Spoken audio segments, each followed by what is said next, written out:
Dear student, welcome to all of you in my new video. Today we will study about new NCERT book class 8 chapter number 2. हमारी आंखों की क्षमता से परे अदृश्य जीव जगत के बारे में आज हम लोग इस चैप्टर में पढ़ने वाले हैं और इसको हम नए NCERT बुक से लाइन बाय लाइन एक्सप्लेनेशन के साथ पढ़ेंगे। तो बने रहिएगा इस वीडियो में लास्ट तक। The human eye can only see objects that are above a certain size. मानव का नेत्र केवल उन्हीं वस्तुओं को देख सकता है जिनकी आकार थोड़ी बड़ी होती है। For a long time many tiny things around us remained unknown. आज से बहुत साल पहले हम छोटी छोटी इन चीज़ों के बारे में अज्ञान थे। Long ago people discovered that a curve piece of glass could make small things look bigger. आज से बहुत साल पहले लोगों ने एक कांच के कर्व टुकड़े को खोजा, कुछ इस प्रकार के, जिससे हम छोटी वस्तुओं को बड़ा करके देख सकते थे। The piece of glass was shape like a lentil seed. ये ग्लास का जो शेप था वह मसूर के बीज के जैसा था। Thick in the middle and thin at the edge. ये मिडिल में मोटा था और किनारे पर पतला था, कुछ इस शेप में, जैसा कि आप यहाँ अभी देख रहे हैं। यहाँ पर देखिए मोटा बीच में है और पतला किनारे किनारे पे है। Hence they called it a lens. इस तरह से इसको लेंस कहा गया। ओवर टाइम, समय बीतता गया, lenses were improve to become more powerful. Lenses में विकास हुआ और उसकी शक्ति बढ़ गई। Each new tool from simple magnifying glasses to microscope helped human see what their eye could not. उसके बाद से माइक्रोस्कोप बनाया गया। इस माइक्रोस्कोप से मानव उन वस्तुओं को देख सकता था जो उसकी आंखें नहीं देख पाती थी। The invention of the microscope opened a fascinating hidden world filled with tiny living creatures. Microscope के आविष्कार से छोटे छोटे वस्तुओं को भी देखना संभव हो गया। We will explore some of these life forms in this chapter. इस अध्याय में हम कुछ ऐसे ही जीवन के अनुरूपों के बारे में खोज करेंगे। You have already learned about the amazing variety of living beings. आप पहले ही विभिन्न प्रकार के जीव जंतुओं के बारे में पढ़ चुके हैं। जस्ट लुक अराउंड, अपने आसपास देखिए। There are so many beautiful plants and animals. आपको बहुत सारे सुंदर पौधे और जानवर दिखाई देंगे। They are of all shape, size and colours. वे विभिन्न शेप, साइज और कलर के होते हैं। Some living being are tiny. कुछ जीव बहुत छोटे होते हैं। While other are really big. जबकि कुछ जीव बड़े होते हैं। They differ not only in their structure but also in many other features. वे केवल संरचना में ही अलग नहीं होते हैं बल्कि उनके दूसरे फीचर्स भी अलग अलग होते हैं। ऑल दीज लिविंग बींग्स, ये सभी जीव, वेदर प्लांट और एनिमल्स, चाहे जानवर हो या पौधे, आर कल्ड ऑर्गेनिज्म, इनको जीव कहा जाता है। Have you ever notice the smallest organism around you that is visible to naked eye. क्या कभी आपने आस पड़ोस में बहुत से छोटे जानवर को देखा है जिसको आप आंख से देख सकते हैं? थिंक अबाउट इट, उसके बारे में सोचिए। How small a thing can your eyes actually see. आपकी आंखें कितनी छोटी वस्तुओं तक देख सकती है, इसके बारे में भी सोचिए। You might have seen some people using reading glasses. आपने कुछ लोगों को चश्मा लगाकर पढ़ते हुए देखा होगा। How does it help them see better. ये उनको बेहतर तरीके से दिखने में कैसे मदद करता है? तो जैसे कोई चश्मा लगाता है तो उससे जो भी लेटर वो देखेगा वो लेटर बहुत बड़ी बड़ी होकर के दिखाई देगी। इस तरह से चश्मा उनको देखने में सहायता करता है। और what happens when we use a magnifying glass to observe something. और क्या होता है जब हम किसी मैग्नीफाइंग ग्लास से किसी वस्तु को ऑब्जर्व करते हैं? तो आपको बता दें, जब आप मैग्नीफाइंग ग्लास से किसी वस्तु को देखेंगे तो मान लीजिए वो वस्तु अगर इतनी छोटी है तो मैग्नीफाइंग ग्लास से अब आप अगर उसको देखते हैं तो उसकी साइज बहुत बड़ी दिखाई देती है। यानी मैग्नीफाइंग ग्लास किसी भी चीज़ को बड़ा करके दिखाता है। लेट अस ऑब्जर्व, चलिए देखते हैं आगे क्या होता है। Take a round bottom flask made of a glass as show in figure 2.1, fill it with water. एक गोल बॉटम वाला फ्लास्क लेना है जो ग्लास का बना हो, जैसे कि यहाँ पर आप देख रहे होंगे, यहाँ आपको चित्र में दिखाई दे रहा होगा। इसी प्रकार के हमको गोल बॉटम वाला एक कांच का ग्लास लेना है। फिल्ड इट विद वाटर, और इस फ्लास्क में पानी भर देना है। Close the mouth of the flask with A cork, और इस फ्लास्क के मुंह को कॉर्क से बंद कर देना है। Now place the flask an on on an open look and look at the letters through it. और इसको किसी खुली हुई बुक पर रख के इसको उस पर जो लेटर छपा है उसको देखना है। Do you notice something interesting? क्या आपको कोई रोचक चीज दिखाई देती है? The letter appear larger when see through the flask. तो इसका आंसर होगा जब आप उस फ्लास्क से लेटर को देखेंगे तो लेटर की साइज बहुत बड़ी दिखेगी, जैसा कि आप यहाँ देख रहे हैं। This happens because the flask filled with water act like a magnifying glass. ऐसा इसलिए होता है क्योंकि इस फ्लास्क में जो पानी भरा गया है वो मैग्नीफाइंग ग्लास की तरह काम करता है। Now use a real magnifying glass to look at some small organism like an ant. अब एक चींटी को रियल मैग्नीफाइंग ग्लास से लेकर के देखिए। Were you able to see the detail of its body more clearly. क्या आप उसके बॉडी के पार्ट्स को अच्छी तरह से देख पाएंगे? यस। जब आप मैग्नीफाइंग चींटी के देखेंगे तो उसके पैर और उसके और बॉडी पार्ट्स अच्छी तरह से दिखाई देगा। For a long time people were curious to explore the tiny organism around them. आज से बहुत साल पहले तक, लंबे समय तक लोगों ने छोटे छोटे जीवों के बारे में जानने को उत्सुक थे। But they could not see them with their naked. लेकिन वे अपनी नग्न आंख से उसको नहीं देख सकते थे। क्यों नहीं देख सकते थे? क्योंकि ये वस्तुएं इतनी छोटी होती थी कि हमारी आंख से दिखाई नहीं देती थी। So how did we finally discover this invisible world? तो हम इस अदृश्य संसार को अंततः कैसे खोजेंगे? Do you know which scientific discovery help us see the tiny world for the first time? क्या आपको पता है कि वैज्ञानिकों ने सबसे पहले इस सूक्ष्म संसार को कैसे देखा होगा? आइए नेक्स्ट सेक्शन में इसके बारे में जानते हैं। In 1665, a scientist named Robert Hooke published a book called Micrographia। 1665 में रॉबर्ट हुक नाम का एक वैज्ञानिक नाम की एक पुस्तक को प्रकाशित किए। He was a careful observer and a skill artist. वह एक केयरफुल ऑब्जर्वर और एक कुशल कलाकार थे। In this book he showed detail drying of tiny things that people had never seen before. इस बुक में उन्होंने बहुत से ऐसे छोटी वस्तुओं को स्ट्रक्चर बनाया था जिसको लोग कभी पहले नहीं देखे थे। Thing he saw using a tool we now call a microscope. अब आपके मन में क्वेश्चन आ रहा होगा कि आखिर जब कोई व्यक्ति उतनी छोटी चीजों को नहीं देख पाया था तो आखिर रॉबर्ट हुक ने कैसे देख लिया? तो इसका आंसर है कि उन्होंने एक खुद माइक्रोस्कोप बनाया था।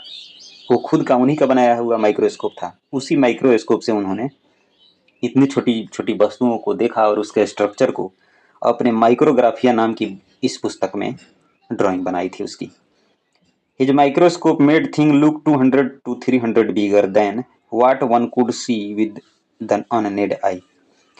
उनके माइक्रोस्कोप की खासियत थी कि उनके द्वारा बनाई गई ये माइक्रोस्कोप किसी वस्तु को 200 से 300 गुना बड़ा इमेज बना करके दिखा देता था। One day he looked at a thin slice of cork and saw it was made of many small empty spaces। एक दिन उन्होंने अपने इसी बनाई गई माइक्रोस्कोप से कॉर्क के एक छोटे से टुकड़े को ले करके देखा तो उनमें उन्होंने बहुत से छोटे छोटे एम्प्टी स्पेसेज दिखाई दिया। This compartment reminded him a honeycomb. ये कंपार्टमेंट उनको याद आया कि मधुमक्खियों के छत्ते जैसा है। अब आपको मन में एक डाउट आ रहा होगा कि ये कॉर्क क्या होता है? तो कॉर्क पेड़ का छाल होता है। पेड़ का जो ऊपरी छाल होता है, जो मरा हुआ छाल, इसी को हम लोग कॉर्क कहते हैं। इसी को उन्होंने लेकर के सबसे पहले माइक्रोस्कोप को देखा था। He drew what he saw and called each small space a cell। उन्होंने उसकी चित्र बनाई और उन्होंने इस छोटे छोटे टुकड़े को सेल कहा। This was the first time the word cell was used in science to describe the basic unit of life। यही वो समय था जब सबसे पहले साइंस में सेल शब्द की उपयोग की गई थी और जीवन के बेसिक यूनिट को समझाया गया था। तो यहीं पर से हमारा एक प्रश्न बनेगा कि सबसे पहले डेड सेल की खोज किसने की थी? तो आप बताएंगे कि डेड सेल की खोज सबसे पहले रॉबर्ट हुक ने की थी। आपके मन में सवाल आ रहा होगा कि डेड सेल की खोज तो रॉबर्ट हुक ने की थी, तो क्या लिविंग सेल की भी खोज किसने की होगी? Around the same time in 60s, Antony van Leeuwenhoek, a Dutch scientist, made better lenses that allowed him to build more useful microscopes. लगभग उसी समय 1660 के आसपास की बात है। एक और वैज्ञानिक आते हैं, एंटोनी वान लीeuwenhoek, ये डच साइंटिस्ट थे। उन्होंने रॉबर्ट हुक से भी बेहतर लेंसेज बनाया। He was the first person to clearly see and describe tiny living things like bacteria and blood cells. और उन्होंने वही जो प्रथम व्यक्ति थे जिन्होंने बैक्टीरिया और ब्लड सेल की खोज 1660 के आसपास की थी। लेकिन पुराने एनसीईआरटी का बुक जब आप पढ़ेंगे 9 क्लास की, तो उसमें 1674 ईस्वी दी गई है, तो आप 1674 को याद रखेंगे। यही वो समय था जब सबसे पहले लिविंग सेल की खोज हुई थी। तो आपके मन में प्रश्न आ रहा होगा कि लिविंग सेल की खोज किसने की थी? तो आप बताएंगे लिविंग सेल की खोज एंटोनी वान लीeuwenhoek ने 1674 में की थी। Because of this he is known as the father of microbiology. इसी के कारण से उनको माइक्रोबायोलॉजी का पिता भी कहा जाता है। अब यहाँ पर एक और प्रश्न बनेगा, who is the father of microbiology? Then your answer will be Antonie van Leeuwenhoek is the father of microbiology. यही वो स्ट्रक्चर है जो डेड सेल का स्ट्रक्चर है, जिसको सबसे पहले रॉबर्ट हुक ने देखा था।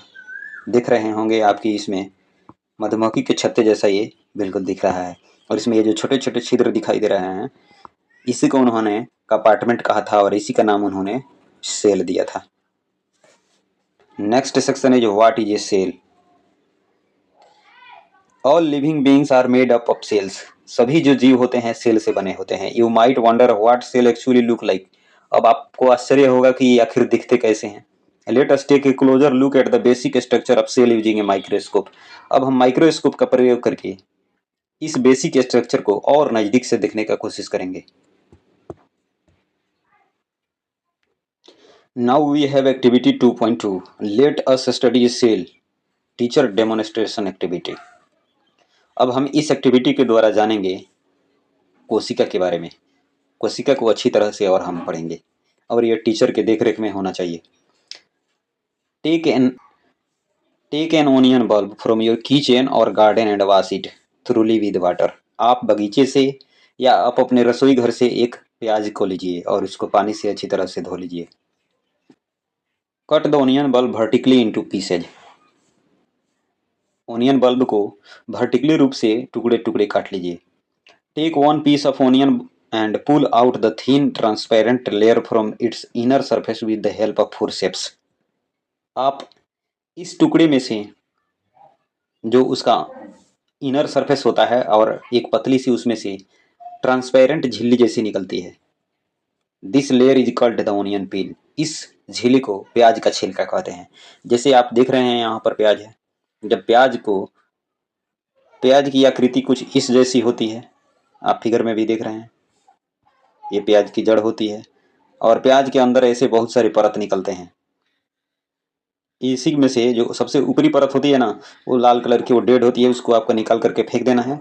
और इसी में से जब एक परत ऐसे निकालेंगे ना, तो उसके अंदर वाला इधर वाला हिस्सा में से जब हल्का सा ध्यान देंगे तो उसमें पतले झील जैसी परत आपको सफ़ेद कलर की दिखाई देगी, ट्रांसपेरेंट होती है वो। इसी को निकाल लेना है। Place the peel in petri dish containing a few drop of safranin red colour stand for 30 seconds. इसके बाद से आपने ये जो झिल्ली निकाला था उसको एक पेट्री डिश में रख करके और उसमें सेफ्रेनिन डाल देना है। 30 सेकंड के लिए इसको रखना है। अब आपके मन में सवाल आएगा कि ये सेफ्रेनिन क्या है? तो सेफ्रेनिन एक प्रकार का लाल कलर का रंग होता है। इससे फायदा क्या होगा? This will give the pinkish colour to the cell and help us see them clearly. इससे क्या होगा, आपने ये जो झिल्ली निकाला था इसके कलर को ये पिंकिश कलर का कर देगा, जिसकी वजह से वो प्याज की झिल्ली आसानी से दिखने लगेगा। ये प्याज की झिल्ली जो आप निकालेंगे ना, वो थोड़ा पारदर्शी होता है, ट्रांसपेरेंट और बहुत पतला होता है, जिसकी वजह से जब उसको देखेंगे तो आसानी से अच्छी तरीके से नहीं दिखेगा। इसीलिए हम सेफ्रेनिन इसमें डालते हैं ताकि उसका कलर थोड़ा बदल जाए और वो हमें क्लियर और आसानी से अच्छी तरह से दिख जाए। With the help of the thin brush, transfer the onion peel to another petri dish containing water to rinse the peel and remove extra stain.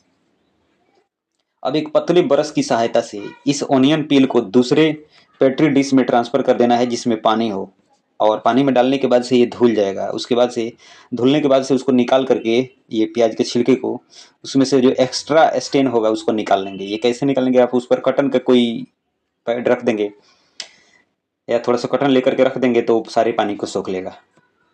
Now carefully place the stain onion peel on a glass slide using a thin brush, ensuring it does not break or fold. अब उसके बाद जो आपने उस onion पील को सुखाया था उसको आप ग्लास के स्लाइड पर रख देंगे, जैसा कि आप ये 3 नंबर चित्र में देख रहे हैं, यहाँ पर रखा गया है। ध्यान रहे आप जब रखेंगे इसको तो इतनी सावधानी से रखना है कि ये टूटे फूटे ना, और ये ब्रश की सहायता से इसको फैला लेना है। Put a drop of glycerine over the onion peel on the slide, और इस स्लाइड के ऊपर ग्लिसरीन डाल देना है, जैसे कि आप फिगर 4 में देख रहे हैं, यहाँ पर ग्लिसरीन डाला जा रहा है। The glycerine will prevent drying of the cells and improve clarity for better visualisation of the cell. अब ग्लिसरीन डालने से क्या होगा, तो जैसे आप इस पर ग्लिसरीन डालेंगे ना तो एक जो प्याज का छिलका है इसके सेल को ग्लिसरीन नरम बना करके रखेगा और सूखने नहीं देगा। Slowly place a cover slip over the peel using a needle such that no air bubbles get trapped. यहाँ पर इसके ऊपर आप देखिए फिगर नंबर 5 में इसके ऊपर एक और कवर स्लिप ये जो देख रहे हैं इससे इसको ढक देना है। देखिए यहाँ पर ढकाया है। ध्यान रहे जब इसको ढकेंगे तो इसमें एयर के बुलबुले यानी कि इसमें एयर नहीं घुसना चाहिए। इसके लिए आप क्या करेंगे तो कवर स्लिप को स्लोली एकदम दाब करके हल्का सा प्रेस करते हुए रखेंगे। Using blotting paper to gently wipe off any extra glycerine around the edge of the cover slip. अगर आपको कवर स्लिप के आसपास में कुछ एक्स्ट्रा ग्लिसरीन गिरा हुआ अगर दिखाई देता है तो आप उसको ब्लोटिंग पेपर की सहायता से किनारे किनारे अगर गिरता है तो उसको आप हटा देंगे। Observe the slide under a microscope. A simple foldable paper microscope will suffice. Compare it with figure 2.3c।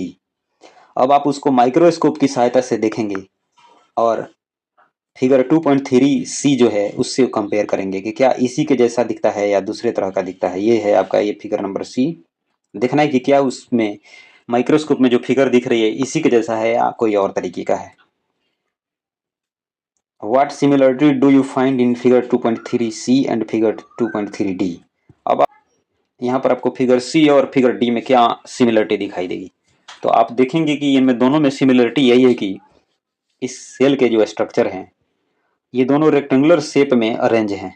ऐसे आपको दिखाई दे रहा होगा दोनों में। आप डी में भी देखिए और सी में भी देखिए, दोनों का स्ट्रक्चर यही है same. You will observe nearly rectangular structure under the microscope. आप माइक्रोस्कोप में भी ऐसे ही रेक्टेंगुलर स्ट्रक्चर आपको दिखाई देगा। These are the cell of the onion peel. ये आपका ओनियन पील का सेल है। Which are closely arrange without any space between them. जो पूरी तरह से क्लोजली अरेंज है, इनके बीच में कहीं भी थोड़ा सा जगह खाली नहीं है। Try to observe the peel of the leaves of different plant around you. अब आप अपने आसपास के पेड़ के जो पत्तियां होती है उसके छिलके उतारिए और इसी तरह से देखने की कोशिश कीजिए कि उसके सेल कैसे दिखाई देते हैं। You will find that all plant are made of cells. आप पाएंगे कि सभी पौधे कोशिकाओं से बने होते हैं। What do you think the body of an animal made of. आप जानवरों से बने हुए शरीर के बारे में क्या सोचते हैं। Now we have activity 2.3। Let us investigate. Rinse your mouth with clean water. आप अपने मुंह को साफ पानी से धो लीजिए। Use the blunt end of the clean toothpick and gently scrape the inside of the cheek. आप टूथपिक की सहायता से आप गाल के अंदर के जो सबसे ऊपरी परत होती है उसको खुरच करके थोड़ा सा निकालने का प्रयास कीजिए।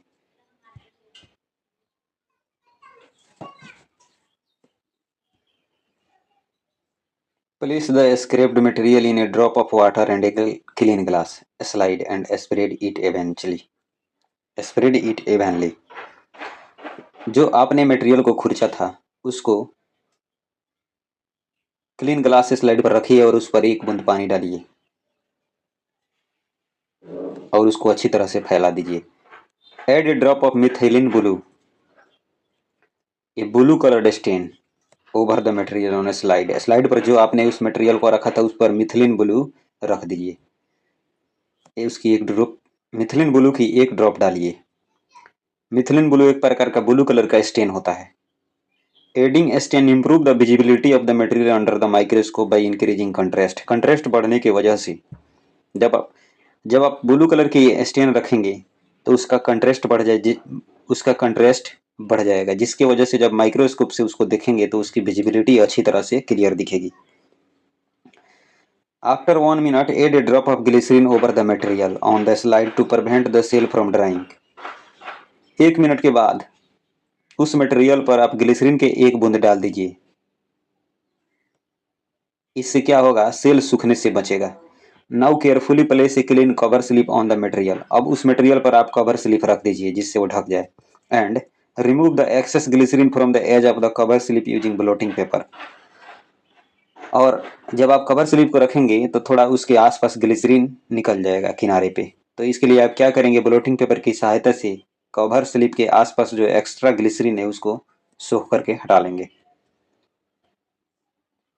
Observe the slide under a microscope and draw what you see in your notebook. अब माइक्रोस्कोप की सहायता से उसको ऑब्जर्व कीजिए और आपने क्या देखा उसको आप अपने नोटबुक में ड्रॉ कीजिए। व्हाट डिड यू ऑब्जर्व, आपने क्या देखा। तो इसका आंसर होगा you will observe a polygon shape of structure as show in figure 2.4। आपको पॉलीगन शेप में स्ट्रक्चर दिखाई देगा जैसा आप फिगर 2.4 में देख रहे हैं। आप यहाँ पर फिगर में देखिए, जब माइक्रोस्कोप से देखेंगे तो आपको इसी प्रकार के स्ट्रक्चर दिखाई देगा। What similarity and difference did you observe between the cell of the onion peel in activity 2.2 and human cheek cell in activity 2.3? अब आपने एक्टिविटी 2.2 किया था, उसमें आपने एक प्याज के छिलके का सेल का ऑब्जर्वेशन किया था, और अभी आपने एक्टिविटी 2.3 किया जिसमें आप मानव के गालों के सेल का ऑब्जर्वेशन किया है। अब इस दोनों में आपको क्या समानता और क्या डिफरेंस दिखाई देता है, इसके बारे में आप अगर आपको पता है तो कमेंट कीजिए। You have observe that cell have 3 main parts. आपने ध्यान दिया होगा कि सेल के 3 मुख्य भाग होते हैं। The outer layer is called the cell membrane. Cell के जो बाहरी परत होती है उसको सेल मेम्ब्रेन कहते हैं। This round structure in the middle is the nucleus. और एक गोल तरह का स्ट्रक्चर आपको मध्य में दिखाई दे रही होगी, ये आप देख रहे हैं यहाँ पर, यहाँ पर भी देखिए, ये आपका न्यूक्लियस होता है। Which is also cover by A thin membrane, जो एक पतले झिल्ली से ढका हुआ होता है। यहाँ पर आप देख रहे होंगे हल्का सा डॉट डॉट करके उजला है। The space between the cell membrane and nucleus is filled with cytoplasm. Cell membrane और न्यूक्लियस के बीच में जो जगह होती है वहाँ पर एक द्रव्य पदार्थ भरा होता है जिसको साइटोप्लाज्म कहते हैं। These 3 cell membrane, cytoplasm and nucleus are the basic parts of the cell. ये तीनों सेल मेम्ब्रेन, साइटोप्लाज्म और न्यूक्लियस ये सेल के बेसिक पार्ट होते हैं। Some cell like onion peel cell have an extra outer layer called the cell wall. कुछ cell जैसे कि प्याज के छिलके का सेल, इसमें एक एक्स्ट्रा बाहरी परत होती है जिसको सेल वॉल कहते हैं। What is the importance of this structure in a cell. एक सेल में इन स्ट्रक्चर का क्या महत्व होता है। What function do they perform, ये कौन सा काम करते हैं। Are these functions important for the maintenance of life, क्या इनका काम जीवन के बनाए रखने के लिए महत्वपूर्ण होता है। इन सब के बारे में आगे चर्चा करेंगे। The cell membrane enclose the cytoplasm and nucleus. कोशिका झिल्ली और कोशिका द्रव्य ये न्यूक्लियस को घेर करके रखते हैं। ये सेल मेम्ब्रेन और साइटोप्लाज्म ये दोनों क्या करता है, न्यूक्लियस को घेर करके रखता है। The cell membrane separate one cell from another. Cell membrane एक कोशिका को दूसरे कोशिका से अलग करती है। It is porous and allow the entry of material essential for life process and the exit of waste material. ये पोरस होती है, पोरस का मतलब इनमें पतले पतले ऐसे छिद्र होता है जो जीवन के लिए आवश्यक मटेरियल को अंदर जाने देती है और वेस्ट मटेरियल को बाहर निकालती है। Cytoplasm contain other component of the cell. Cytoplasm में सेल के दूसरे कंपोनेंट्स भी होते हैं and compound such as carbohydrates, protein, fat and minerals, salts. ये सब मटेरियल साइटोप्लाज्म में होता है। Most of the life process take place within the cytoplasm. अधिकतर जीवन की जो प्रोसेस होती है ये साइटोप्लाज्म के भीतर ही होती है।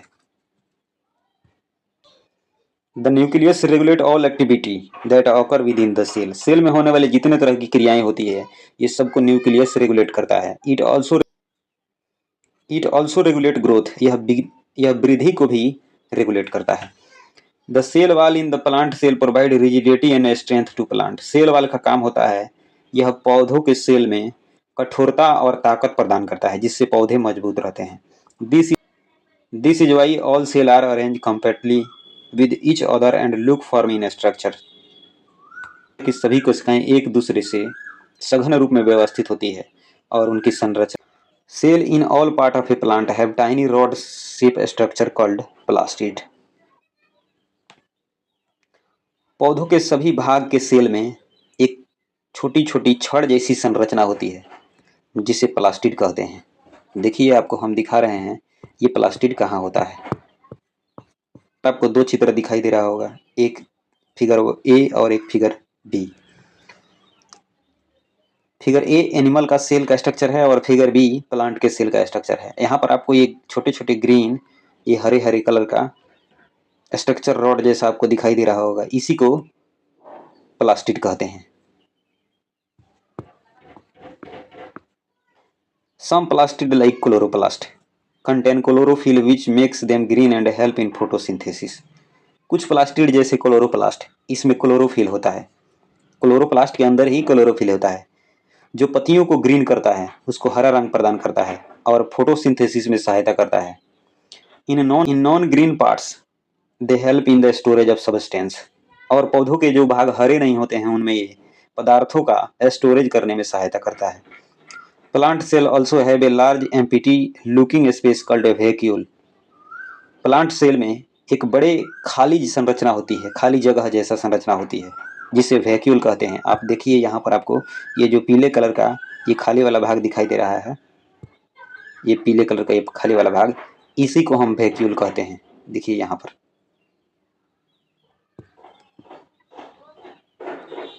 Vacuole help the plant cell store important substance, get rid of waste and maintain the shape of the cell। पौधों के कोशिकाओं को महत्वपूर्ण पदार्थों को स्टोर करने, सेल के शेप को मेंटेन करने में सहायता करता है। This gives strength and support to the plant. यह पौधों को ताकत देता है और सहारा देता है। इन एनिमल सेल, जानवरों के सेल में vacuole are usually not present. Vacuole सामान्यतः उपस्थित नहीं होता है, लेकिन if present but they are usually small. अगर होता भी है किसी पौधे में, अपवाद के तौर पर मान लीजिए, तो ये बहुत छोटा होता है। These small vacuoles store certain substance dissolve in water. Figure 2.5। Vacuole पानी में घुले हुए पदार्थों को स्टोर करने का काम करती है, जैसे कि आप फिगर 2.5 में देख रहे हैं। So a cell is not just a simple bag of liquid. इसलिए सेल एक साधारण तरल पदार्थ का बैग नहीं है। It is a complex structure made of many different parts. यह एक बहुत जटिल संरचना है जो विभिन्न भागों से मिल करके बनी होती है। Each with its own special function, जिसमें सब भाग का अलग अलग काम होता है। To allow the cell and in turn the entire organism to work, जो किसी जीव को कार्य करने के लिए संभव बनाता है। We have now understood the basic structure of cell. अब हम सेल के बेसिक स्ट्रक्चर के बारे में समझ चुके हैं। And we now also understand that plant and animal cell differ in shape and structure. हम यह भी समझ चुके हैं कि प्लांट और एनिमल के जो सेल होते हैं वो शेप और स्ट्रक्चर दोनों में डिफरेंट होते हैं। Do different animal cell also vary in their shape and structure. क्या जानवरों के सेल भी आकार और संरचना में अलग अलग होते हैं? इसके बारे में चलिए जानते हैं।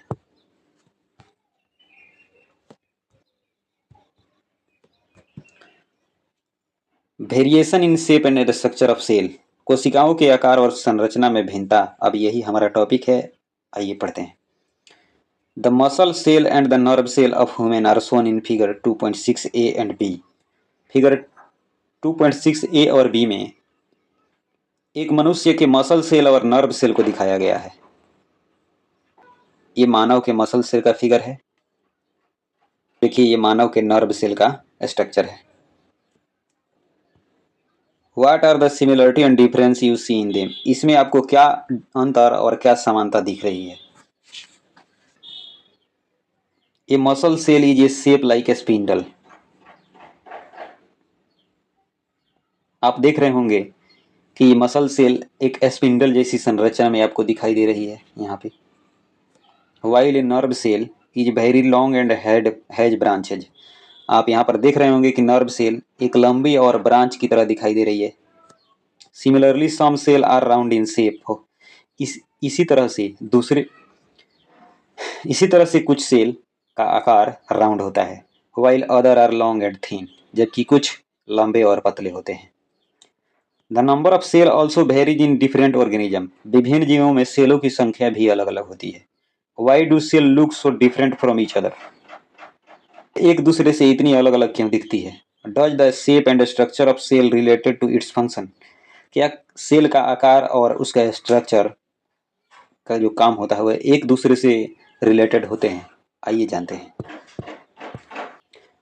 The unique shape, size and structure of cell help them carry out their specific function. एक सेल की शेप, साइज और स्ट्रक्चर अगर अद्वितीय होती है, यानी अलग अलग होती है, तो सेल को उसको विशेष कार्य करने में मदद मिलती है। But how do these cell help in performing various function in the body? लेकिन ये सेल हमारे शरीर में विभिन्न प्रकार के काम को कैसे अंजाम देते हैं? लेट अस फाइंड आउट, चलिए खोजते हैं। You observe in activity 2.3 that inner cheek cell are thin and flat. आपने एक्टिविटी 2.3 में देखा था कि मानव के जो चीक का सेल था वो पतला, अंदर से पतला और चिपटा था, पतला और फैला हुआ था। They form A protective lining on the inner surface of the चिक, जो उस गाल के आंतरिक सतह पर सुरक्षा प्रदान करती थी। Nerve cell also known as neurons carry message in our body. Nerve cells को न्यूरॉन कहा जाता है, जो हमारी बॉडी में मैसेज को एक जगह से दूसरी जगह ले जाने का काम करती है। The elongated shape and branch structure help them reach different part of the body and pass on message quickly. इस न्यूरॉन्स का जो सेल होता है वो लंबा होता है, ब्रांच होता है, और यही स्ट्रक्चर इनको शरीर के विभिन्न भागों में मैसेज को तेजी से पहुंचाने में मदद करता है।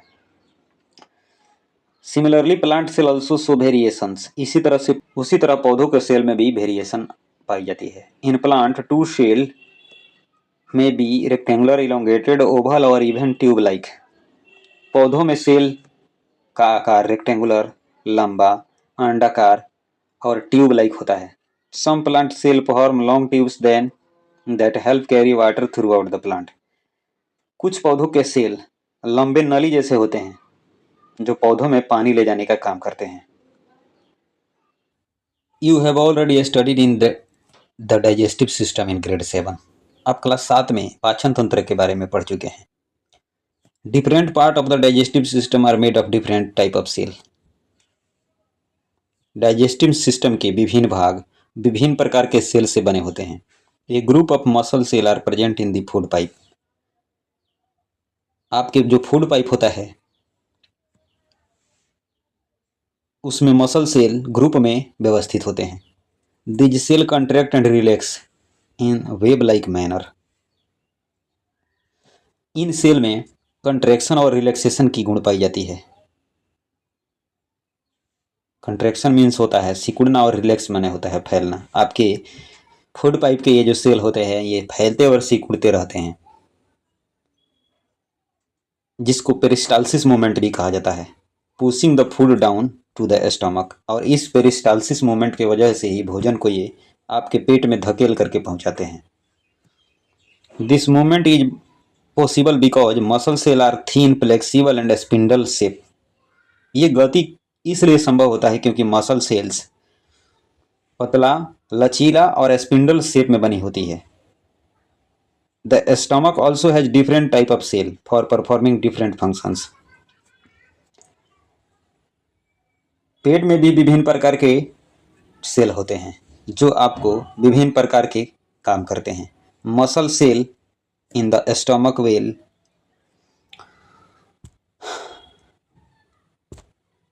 Muscle cell in the stomach wall help churn the food. पेट के जो दीवार की मसल सेल होती है वो आपको भोजन को चर्निंग करने में यानी भोजन को मथ करके तोड़ने में सहायता करता है। Other cell in the inner lining of the stomach produce digestive juice and acid that help break down the food। पेट के अंदर सतह पर जो सेल होती है वो आपको पेट में डाइजेस्टिव जूस और एसिड को रिलीज करती है जो ये भोजन को तोड़ने में सहायता करती है। All these cell work together to make digestion possible. ये सभी सेल मिलकर के भोजन के पाचन को संभव बनाते हैं। The body of living organism is organise in a complex way.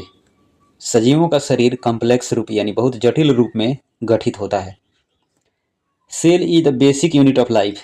Cell जीवन की मूल इकाई होती है। Just like a brick is the basic unit of wall. जिस तरह से एक दीवार की बेसिक यूनिट ईंट होती है उसी तरह से जीवन की बेसिक यूनिट सेल होती है। A group of similar cell form a type of tissue. एक ही तरह के सेलों के ग्रुप मिल करके टिश्यू का निर्माण करते हैं। यानी कहने का अर्थ हुआ कि जब एक ही तरह के बहुत से सेल मिलते हैं तो टिश्यू बनता है। फिगर 2.7 बी में आप टिश्यू देख रहे होंगे। Different tissue are organise to form an organ. और विभिन्न प्रकार के जब टिश्यू मिलते हैं तो एक ऑर्गन का निर्माण होता है।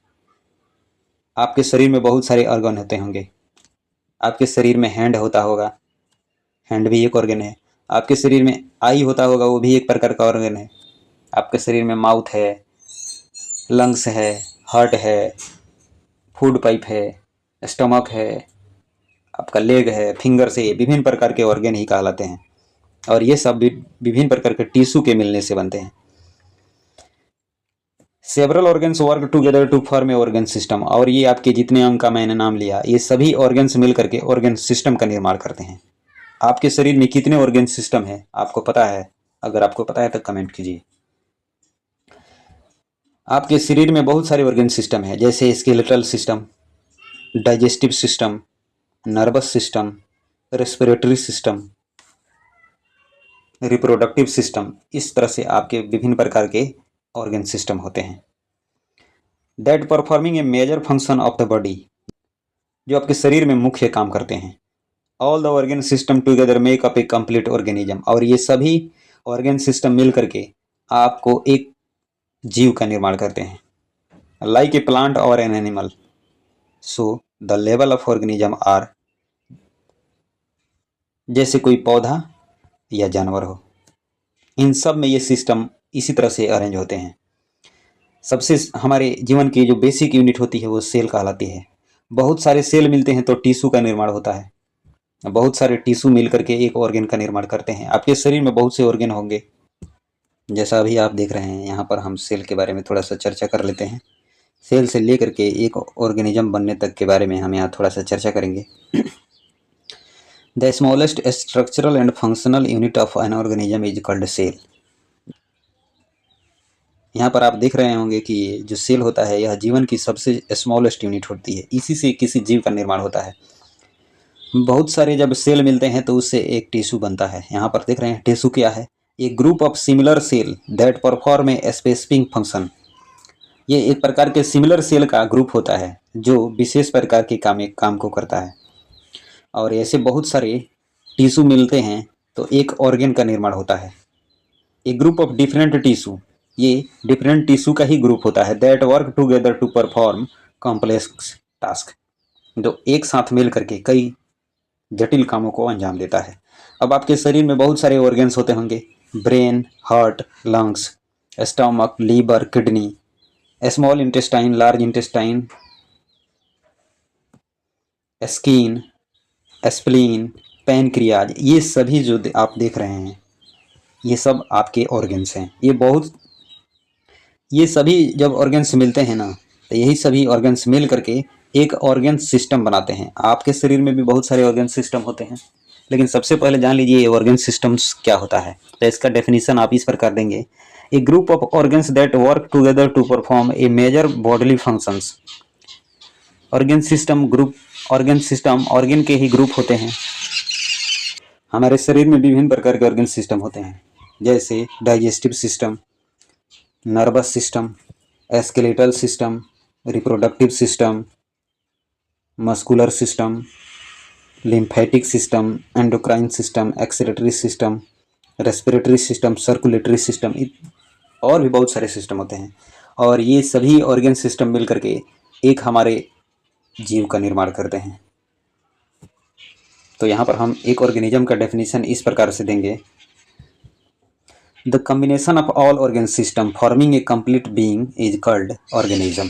यहाँ पर जितने प्रकार के ऑर्गन्स होते हैं, ऑर्गन सिस्टम होते हैं, ये सभी मिल करके एक जीव का निर्माण करते हैं। तो आपने अभी देखा कि यहाँ पर सेल से ही हमारे एक जीव बना है, तो इसीलिए सेल को basic structure and functional unit of life कहा जाता है। अभी आपने एक सेल से लेकर के एक जीव तक बनने की प्रक्रियाओं को पढ़ा और समझा। The level of organism help us understand how simple building block like cell come together to form a complex living beings. इससे हमको ये पता चलता है कि कोई जीव किस प्रकार से एक छोटे से मिल करके एक बड़े जीव की संरचना का निर्माण करता है। The life of complex living organism being with a single cells. एक जटिल जीव के जीवन की शुरुआत एक सिंगल सेल से ही होती है। एग, जिसे अंड कहते हैं, अंडा से होता है। किसी भी जीव का निर्माण एक अंडे से ही होता है, चाहे वो मनुष्य हो या जानवर हो। The egg of any organism has an amazing ability to divide repeatedly to form a complete living being made of many cells. किसी भी जीव के अंडे में बार बार विभाजन होने की एक गुण होती है, जिससे एक नए कोशिका का निर्माण बनने में उसको अद्भुत क्षमता मिलती है। Such living being are called multicellular organism. ऐसे जीवों को मल्टीसेलुलर ऑर्गेनिज्म कहते हैं, यानी बहुकोशिकीय जीव। Animal including humans and plant are all example of multicellular organism. जानवर, जिसमें मनुष्य और पौधे शामिल होते हैं, ये सभी मल्टीसेलुलर ऑर्गेनिज्म जीव के अंतर्गत आते हैं। अगर आपसे कभी कहीं प्रश्न आए कि मल्टीसेलुलर ऑर्गेनिज्म के नाम बताओ, तो आप सभी ह्यूमन, सभी पौधों को बता सकते हैं, जबकि इनमें से कुछ अपवाद भी होते हैं, जैसे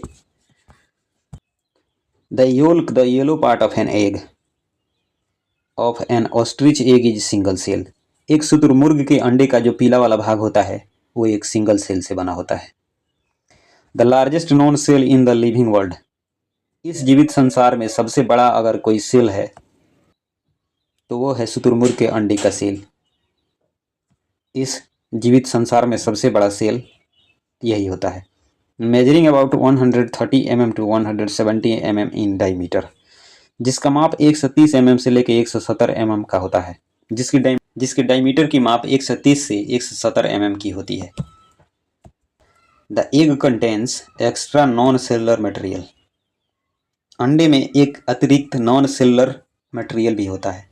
ए cell for protection and a white liquid that nourishes the cell during it content development.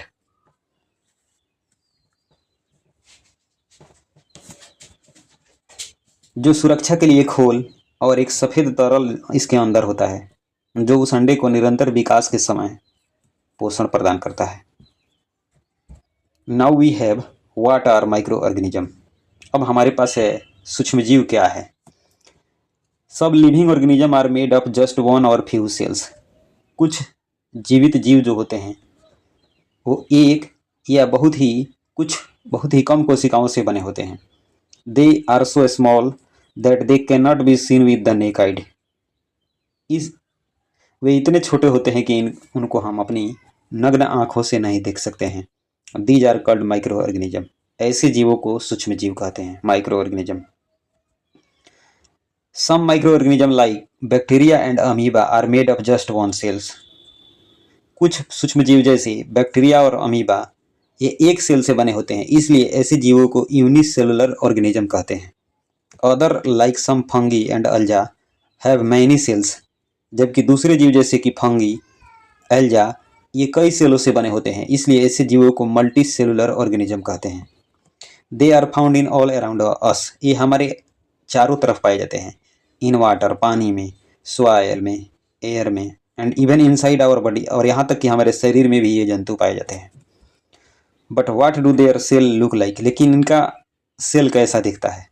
Are they like the plant and animal cell we just learn about, or are they different, क्या वे पौधों और जानवरों के cell के जैसे ही होते हैं जैसा कि अभी हमने पढ़ा था, या उनसे अलग होते हैं? To observe the cell of micro organism again we need use a microscope which magnifies their size and makes them visible to us। तो माइक्रो ऑर्गेनिज्म के सेल को देखने के लिए पुनः हमें एक माइक्रोस्कोप की आवश्यकता होगी जो इनके साइज को मैग्नीफाई करके दिखाए। Scientist have also created a low cost and foldable paper microscope. अभी वैज्ञानिकों ने एक ऐसे माइक्रोस्कोप की खोज की है जिसे कागज की तरह मोड़ करके रखा जा सकता है। Such foldable paper microscope may not provide the same level of detail like high powered laboratory microscope। ये माइक्रोस्कोप उतने पावरफुल तो नहीं होता है, फिर भी इससे हम सेल के स्ट्रक्चर को देख सकते हैं। However, these make microscopic world accessible to many people। इसी की वजह से अनेक लोगों को आज का ये जो संसार है जो बहुत माइक्रोब्स है यानी कि बहुत सूक्ष्म है उसका देखना संभव हुआ है। Now we have activity 2.4 let us observe pond water stagnant water. अब आइए चलते हैं हम तालाब के जल को या गंदा पानी को अवलोकन करते हैं। Take a container and collect pond or stagnant water in it with the help of your teacher or elders. एक कंटेनर लीजिए और उसमें आप पॉन्ड के या कहीं और से गंदा जल आप अपने शिक्षक या आप अपने बड़ों की सहायता से इकट्ठा कर लीजिए। Use a dropper and place a drop of pond or stagnant water on a microscope slide. आप ड्रॉपर की सहायता से पॉन्ड के वाटर को या उस गंदे जल को ग्लास स्लाइड पर जो माइक्रोस्कोप पर रखे हैं उस पर रखिए। पुट ए कवर स्लिप, और उसको कवर स्लिप से ढकिए। And observe it under the microscope, और माइक्रोस्कोप से उसका अवलोकन कीजिए। Observe the tiny organism found in the pond or stagnant water. उस तालाब के जल में आपको बहुत से छोटे जीव पाए जाते हैं, उसके बारे में पता लगाइए। Now we have another activity 2.5 let us observe soil suspensions. अब हम मिट्टी के सस्पेंशन के बारे में अवलोकन करेंगे। Take a beaker and collect some moist soil in the form of nearby field or garden. एक बीकर लीजिए और अपने आसपास के खेतों से नम मिट्टी इकट्ठा कीजिए। Do not touch the soil with your bear hands. आप अपने नग्न हाथों से उस मिट्टी को न छुएं। यूज ए स्पून और ग्लव्स। आप एक चम्मच या ग्लव्स का यूज कर सकते हैं। Pour some water into the beaker and stir it with a glass rod। Beaker में थोड़ा सा जल मिलाइए और उसको कांच की छड़ से हिलाइए। The liquid which may look dirty has very fine particles of soils। जो आपको ये पानी गंदा दिखाई दे रहा है इसमें मिट्टी के बहुत से महीन कण है। And is called soil suspensions. इसी को हम सॉइल सस्पेंशन कहते हैं। Keep it aside for some time and let the mixture settle. इसको कुछ देर स्थिर रख दीजिए ताकि इसमें जो मिक्सचर है सॉइल के वो नीचे इसकी पेंदी में बैठ जाए। Use a dropper and take a drop of water from the top layer. Dropper की सहायता से ये पानी के ऊपरी परत जो है उसमें से एक पानी का बूंद लीजिए। Place the drop on a microscope slide. और उस पानी के बूंद को माइक्रोस्कोप के स्लाइड पर रखिए। Cover it gently with A cover slip and observe it under the microscope. इसको कवर स्लिप से ढकिए और माइक्रोस्कोप के अंदर देखिए आपको क्या दिखाई देता है। आप देखें अभी हमने जो यहाँ पर एक्टिविटी 2.4 किया था, एक्टिविटी 2.5 किया था, ये दोनों का ऑब्जर्वेशन हम चलिए जान लेते हैं।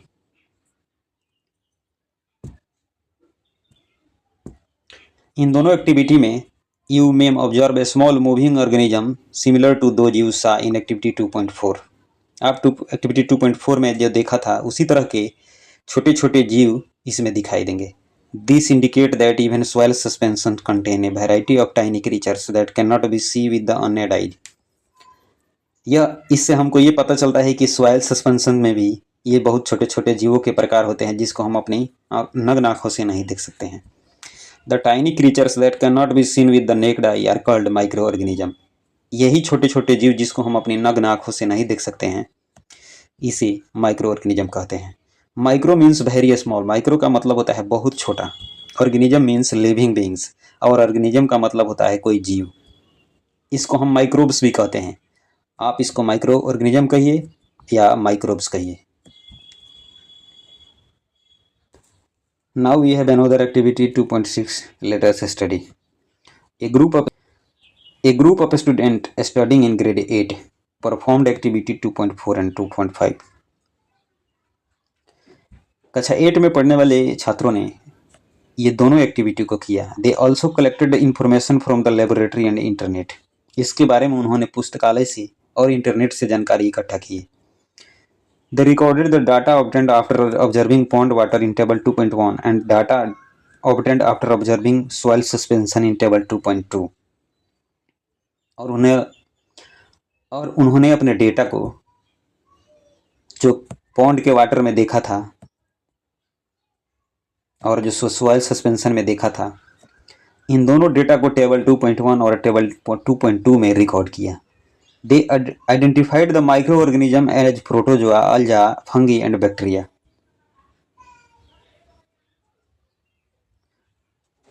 उन छात्रों ने उनकी पहचान प्रोटोजोआ, अल्जा, फंगी और बैक्टीरिया के रूप में किया।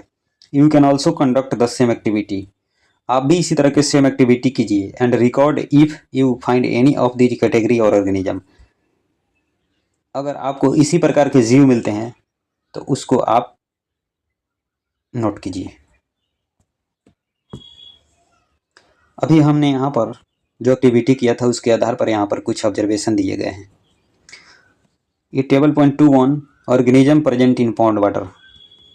तालाब के पानी में जो जीव पाए जाते हैं उसके बारे में यहाँ पर इंफॉर्मेशन दी गई है। Micro organism observed. यहाँ पर जो माइक्रो ऑर्गेनिज्म दिए गए हैं उसका नेम है अमीबा, प्रोटोजोआ। इसका फिगर दिया गया है, वो ऐसे फिगर होते हैं उनका।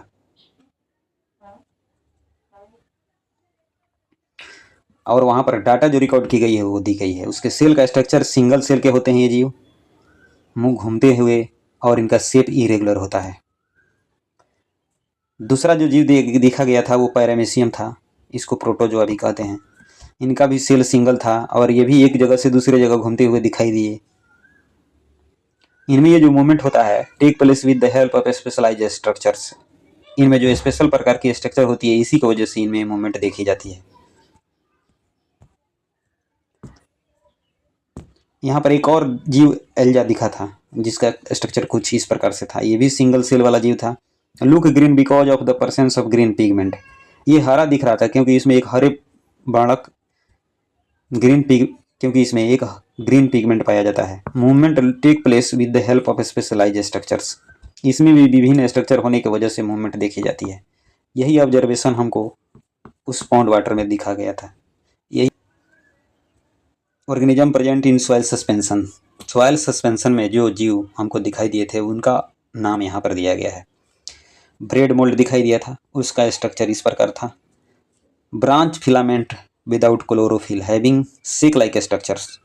इसमें इसके फिलामेंट में देखिए ब्रांच जैसे स्ट्रक्चर दिखाई दे रहा है जिसमें क्लोरोफिल नहीं था।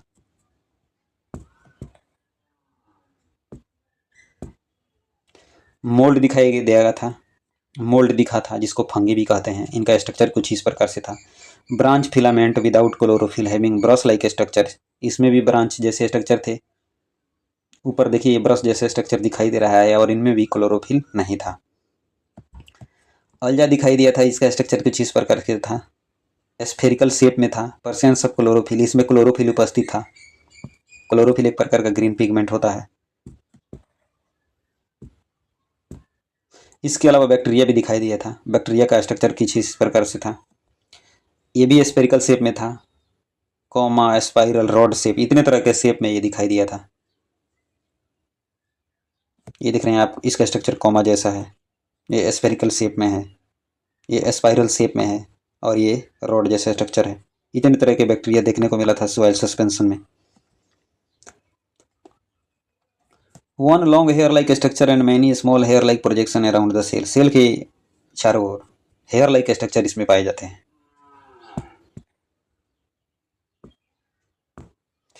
Did you also observe any of these microorganism or something different? क्या आपने कुछ इन जीवों के अलावा और दूसरे सूक्ष्मजीव का आप अवलोकन किए? Record in your notebook and discuss in your class. इसको आप अपने नोटबुक में दर्ज कीजिए और क्लास में चर्चा कीजिए। इन table 2.1 and table 2.2 you have identify a variety of micro organism. इस टेबल की सहायता से हमको पता चला विभिन्न प्रकार के सूक्ष्मजीवों के बारे में। दे आर, यहाँ पर थोड़ा हम माइक्रोस्कोप के बारे में और डिटेल में जान लेते हैं। Microscope a device that magnifies from 100 to 400 times. Microscope एक प्रकार का डिवाइस होता है जो किसी भी चीज़ के फिगर को 100 से 400 गुना बढ़ा करके दिखाता है। जैसे मान लीजिए अगर आपके पास कोई 1 सेंटीमीटर का वस्तु है तो वो आपको 400 सेंटीमीटर तक बढ़ा करके दिखा सकता है। इसलिए माइक्रोस्कोप का प्रयोग माइक्रो ऑर्गेनिज्म को देखने के लिए किया जाता है। दो micro organism are small in size, चूँकि ये माइक्रो ऑर्गेनिज्म साइज में बहुत छोटे होते हैं। They play an important role in our lifes. इतने छोटे होने के बाद भी ये हमारे जीवन में महत्वपूर्ण रोल अदा करते हैं। ये हमारे लिए बहुत महत्वपूर्ण होते हैं। कैसे, आगे के सेक्शन में हम लोग जानेंगे। एवर हियर्ड ऑफ, क्या कभी आपने सुना है viruses are microscopic and cellular. Virus microscopic होते हैं और अकोशिकीय होते हैं। मतलब माइक्रोस्कोप मतलब वायरस केवल माइक्रोस्कोप से ही देखे जाते हैं। इनका साइज बहुत छोटा होता है और ये इनका शरीर कोशिका से निर्माण नहीं होता है। Viruses multiplying when they enter a living cells. Virus जब किसी जीवित सेल में प्रवेश करते हैं तो ये अपनी संख्या को बढ़ाने लगते हैं। दे में इन्फेक्ट प्लांट्स, एनिमल्स और बैक्टीरियल सेल्स एंड में कॉज ए डिजीज। ये पौधों, जानवरों और कोशिका के बैक्टीरिया को प्रभावित करते हैं और जिसके वजह से उनमें रोग पैदा होती है। How are we connected to microbes. हम सूक्ष्म जीवों से कैसे कनेक्टेड हैं। Can we find micro organism in other places too. क्या आपको और जगहों पर सूक्ष्म जीव देखने को मिलते हैं। Let us have a discussion, चलिए इसके बारे में चर्चा करते हैं। Have you ever seen a lemon, tomato, orange or any other food item rot after being left outside for some time. क्या कभी आपने लेमन यानी नींबू, टमाटर, संतरे और दूसरे फूड को देखा है जब आप कुछ देर बाहर रख देते हैं तो वो सड़ जाता है। इफ यस, अगर हाँ, you may have notice a powdery or cotton like growth on them, तो आपने उसके ऊपर कॉटन के पाउडर जैसा कुछ पदार्थ आपको दिखाई देगा। देखिए यहाँ आपको इस संतरे पर यहाँ कॉटन जैसे ये उजले उजले आपको ये दिखाई दे रहा है, इसी की हम बात कर रहे हैं। This happens because they have been infected by microbes. ये ऐसा इसलिए हुआ है क्योंकि इसको सूक्ष्मजीवों ने इन्फेक्टेड कर दिया है। But where did these microbes come from, लेकिन ये माइक्रोब्स यहाँ पर आए कैसे, कहाँ से आए। How did they come in contact with the food, इनका भोजन से संपर्क कैसे हुआ। This happens because micro organism can be found everywhere. ऐसा इसलिए हुआ क्योंकि माइक्रो ऑर्गेनिज्म हर जगह पर पाए जाते हैं। Be in water, soil, air or even in some food item. पानी में भी पाए जाते हैं, मिट्टी में भी पाए जाते हैं, हवा में भी पाए जाते हैं, यहाँ तक कि भोजन के कुछ सामग्री होते हैं, भोजन आइटम, उसमें भी ये सूक्ष्म जीव पाए जाते हैं। You can use a microscope to explore surface of leaves, stem, roots or any other parts to see them. इनको देखने के लिए आप माइक्रोस्कोप से पत्तियों के सतह, तना और जड़ को देखेंगे तो उनमें आपको बहुत सारे माइक्रो ऑर्गेनिज्म दिखाई देंगे। Like plant and animals, micro organism also show great diversity. पौधे और जानवरों की तरह माइक्रो ऑर्गेनिज्म में भी विभिन्न प्रकार की विभिन्नताएं होती है। Some of them can even be found in extreme climatic condition. इनमें से कुछ आपको विभिन्न परिस्थितियों में पाए जाते हैं, such as hot water spring and snow cold zones as well as the moderate temperature. ये मध्य टेम्परेचर में भी रह सकते हैं, न तो ज़्यादा न टेम्परेचर ज़्यादा हो न कम हो, उसमें भी रह सकते हैं। पानी के झरने में भी रह सकते हैं, ठंडा जो बर्फ होता है उसमें भी रह सकते हैं। You already know some of these organism live inside our body. आपको पता होगा कि कुछ इनमें से हमारे शरीर के अंदर भी रहते हैं, स्पेशली इन आवर गट, मुख्य रूप से हमारे आंतों में। You have studied in the chapter Life Process in Animal in Curiosity Grade 7 that our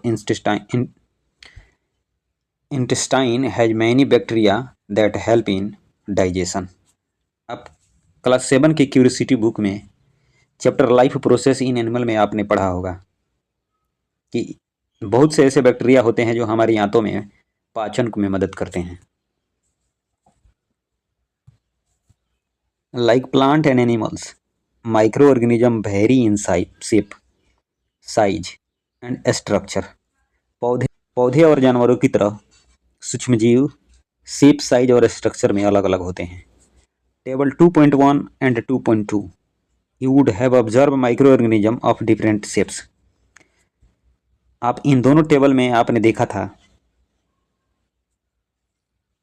सूक्ष्मजीवों के विभिन्न शेप के बारे में। कुछ स्पेरिकल शेप में थे, कुछ रॉड शेप में थे और कुछ इरेगुलर शेप में थे। But why do micro organism not infect the pickle and मुरब्बा। लेकिन क्या आपको पता है कि सूक्ष्मजीव अचार और मुरब्बे को क्यों नहीं इन्फेक्ट करते हैं? This is because you add many spices with salt और sugar to eat which act as a preservatives.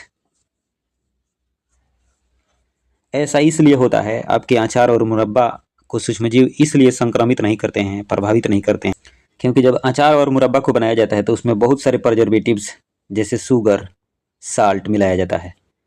High concentration of salt और sugar do not allow these organism to grow on them. नमक और चीनी की जो मात्रा होती है यह सूक्ष्मजीवों को उसमें बढ़ने नहीं देती है, वृद्धि उनका नहीं हो पाता है। इसी वजह से अचार और मुरब्बा जल्दी ख़राब नहीं होते हैं। तो अगर आपको भी अपने वस्तुओं को बचाना है इन सूक्ष्मजीवों से तो आप उसमें हल्दी, नमक या चीनी मिला करके रख सकते हैं, जिससे वो जल्दी ख़राब नहीं होगा। Now we will study how does the diversity of micro organism play a role in our daily life. अब हम पढ़ेंगे कि सूक्ष्मजीवों में ये विविधता हमारे दैनिक जीवन में क्या भूमिका निभाती है। आखिर ये सूक्ष्मजीव हमारे दैनिक जीवन में हमारी कैसे मदद करते हैं। How do they help clean the environment. ये वातावरण को कैसे साफ रखने में मदद करते हैं। की players in cleaning the environment. पर्यावरण को साफ करने में ये बहुत महत्वपूर्ण रोल अदा करते हैं।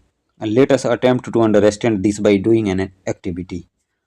इसको हम समझने के लिए एक एक्टिविटी से समझेंगे इसको। Let us do. Take an empty container and fill it halfway with garden soil.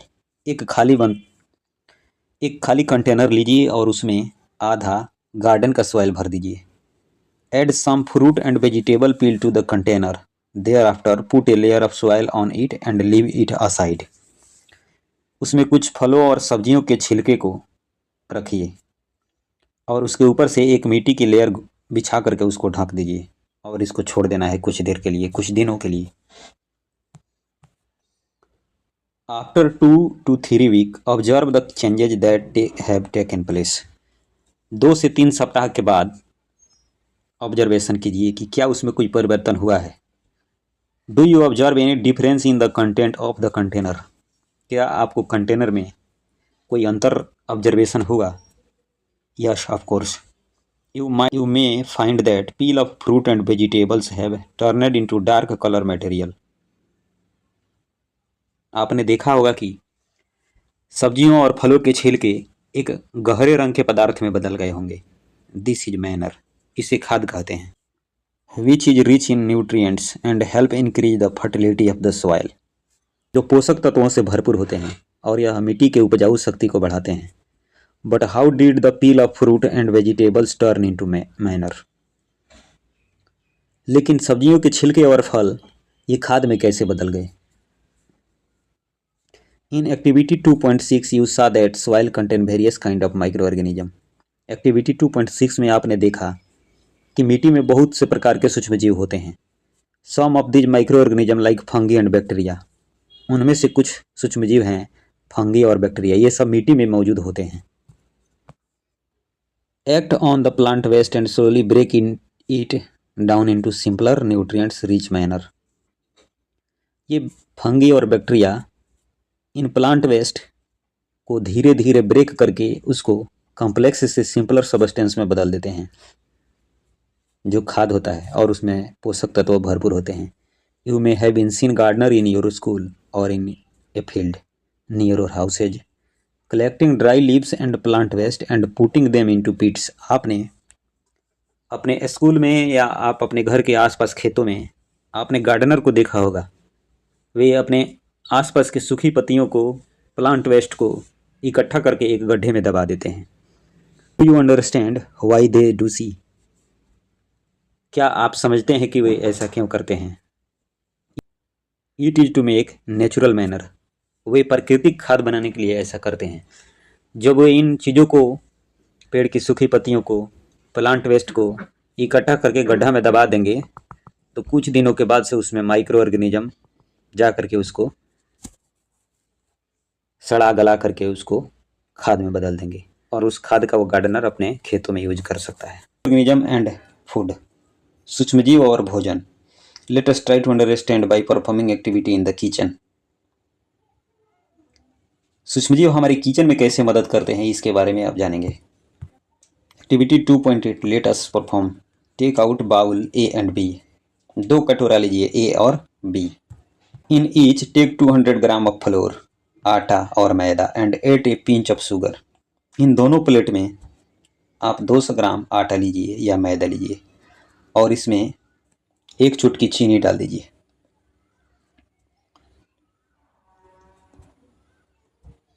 Now in bowl A add a small amount of yeast powder. अब आप इस कटोरे में थोड़ा सा ईस्ट पाउडर डाल दीजिए।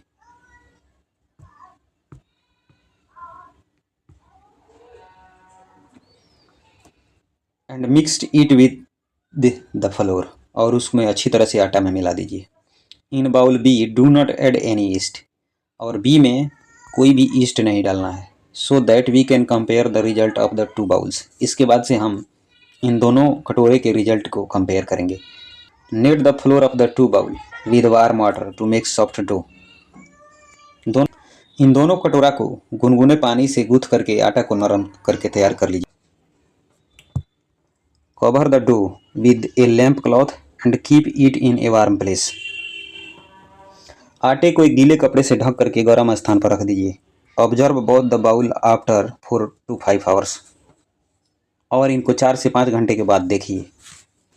Did you find any change in the volume, smell और texture of the dough.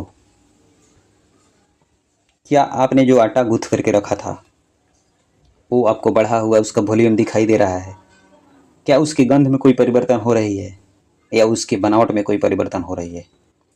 If not, अगर नहीं हो रहा है, leave the dough for some more time. अगर ऐसा नहीं हो रहा है तो कुछ देर के लिए और उस आटा के डो को छोड़ दीजिए। After some time you may notice that the dough in bowl A where yeast was added has risen slightly become fluffy and has a different smell compared to the dough need without yeast। कुछ देर के बाद आपको कटोरा A में दिखाई देगा जिसमें east powder मिलाए थे, वो फूला हुआ दिखाई देगा।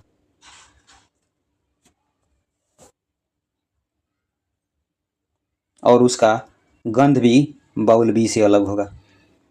वाई डज दिस हैपन, ये क्यों हुआ। What is the role of yeast, yeast का क्या इसमें योगदान था। Why did we add sugar and warm water to the flour, इस आटा में हमने चीनी और गर्म पानी क्यों मिलाया।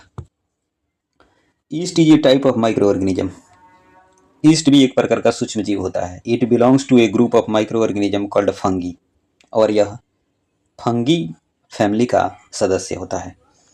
East grow well in warm condition. Yeast गर्म स्थिति में अच्छा तरह से ग्रो करता है। You may recall from chapter life process in animal in grade 7 that like other organism, yeast also respire and break down food to release energy for their growth and carry out life process. आपने कक्षा 7 के एक chapter life process in animal में समझा होगा कि अन्य जीव की तरह ईस्ट भी श्वसन करता है और भोजन को ब्रेक डाउन करके अपने वृद्धि और जैविक प्रक्रियाओं के लिए ऊर्जा मुक्त करता है। During this process carbon dioxide is released which forms bubble that make the dough soft and fluffy. इस प्रक्रिया के दौरान जब ये ऊर्जा को रिलीज कर रहा होता है तब कार्बन डाइऑक्साइड रिलीज करता है जो बुलबुले बन करके उस आटा को फुला देते हैं। East also produce a small amount of alcohol during this process. इस प्रोसेस के दौरान ईस्ट कुछ मात्रा में अल्कोहल भी रिलीज करता है which gives the dough a slightly different smell, जो डो को विभिन्न प्रकार के गंध देता है। This special property of yeast is used in process of making bread, cake and more. East के इस विशेष गुण की वजह से ही इसका प्रयोग ब्रेड, केक और भी दूसरे आइटम बनाने में किया जाता है। In addition to yeast, some bacteria such as lactobacillus help in formation of batter for making idli and dosa and dough for making bhatura. East के अलावा कुछ बैक्टीरिया जैसे कि लैक्टोबैसिलस का प्रयोग इडली और डोसा के बैटर बनाने में किया जाता है और भटूरा के लिए जो डो बनता है उसको बनाने के लिए किया जाता है। Take two a small glass bowl label with A and B. 2 glass के छोटे कटोरा लीजिए और उस पर लेबल ए और बी लगाइए। Pour lukewarm milk in bowl A and cold milk in bowl B. कटोरा ए में हल्का गर्म दूध डालिए और कटोरा बी में ठंडा दूध डालिए। Now add a small spoon full of curd to each bowl and mix well using a spoon. अब आप एक छोटा चम्मच की सहायता से दोनों कटोरे में एक एक चम्मच दही डालिए और उसको अच्छा तरह से मिलाइए। Cover both bowl. दोनों कटोरा को ढक दीजिए। Keep bowl A in warm places and bowl B in a cold places like a refrigerator for a few hours और ओवरनाइट। कटोरा ए को गर्म जगह पर रखिए और कटोरा बी को ठंडे जगह यानी कि आप फ्रिज में उसको रख दीजिए। कुछ घंटे के लिए रखिए या उसको रात भर के लिए रख दीजिए। Observe the changes in the glass bowl. उसके बाद से अगले दिन उस कटोरे में हुए परिवर्तन को अवलोकन कीजिए। Right your prediction and observation in table 2.4 और अपना प्रिडिक्शन को इस टेबल 2.4 में लिखिए। You will observe that in bowl A, the milk has turned into curd after a few hours and has become little sour. आप देखेंगे कि कटोरा A में दूध कुछ देर के बाद दही में बदल गया है और उसका स्वाद थोड़ा खट्टा हो गया है।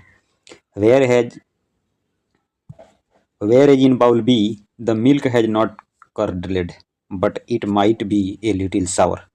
जबकि कटोरा बी में दूध तो दही में नहीं बदला है लेकिन उसका स्वाद थोड़ा खट्टा है। Do you know why this happens? क्या आप जानते हैं ऐसा क्यों हुआ? The curd contents several type of bacteria. दही में विभिन्न प्रकार के बैक्टीरिया होते हैं। One of them is lactobacillus. उन्हीं में से एक लैक्टोबैसिलस है। This bacterium feed on the sugar in the milk. Lactose multiplies and ferments the milk to form curd. Bacteria दूध में उपस्थित शुगर जिसे लैक्टोज कहा जाता है उसको खा करके और अपनी संख्या को बढ़ाते रहता है और उसको दही में बदल देता है।